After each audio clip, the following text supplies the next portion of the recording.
Lighting a fire today is very different to how you would have lit a fire back in the old days. Let's start off with some really simple tricks. The sizes of your wood. Kindling.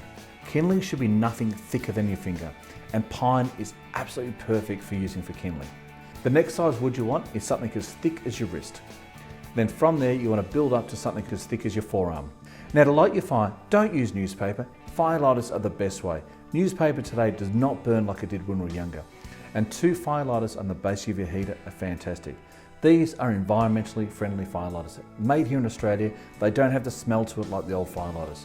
Place 2 firelighters on the base of your heater, and with the kindling sticks you've now got as thick as your finger, run 5 sticks back, 5 sticks across, 5 sticks back, 5 sticks across, and build yourself a house. Lighting the firelighters now allows the fire to come up between the kindling and be able to activate the kindling as quickly as possible. A really good trick is to leave the door slightly ajar to allow as much air to get into that fire. And when the door begins to wobble, it's time to close the door.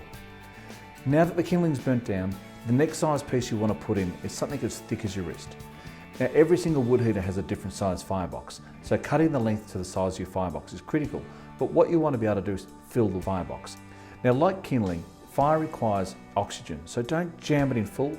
Place the wood at slightly different angles to allow the flames to come up around the wood and activate the wood properly.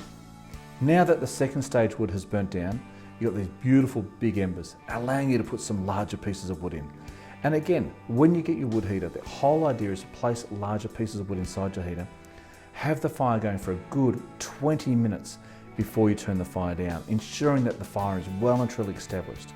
What you don't want is roaring fire. Roaring flames do not give you heat. Beautiful glowing red embers and little dancing flames is the best way to get your heater going and get the most out of your heater. People think putting too much wood in the fire means you're going to burn more wood. It's not quite accurate. If you fill your fuel tank full of petrol, all it means is your car's going to be able to drive a lot longer before you need to fill it up. This is no different to your wood heater.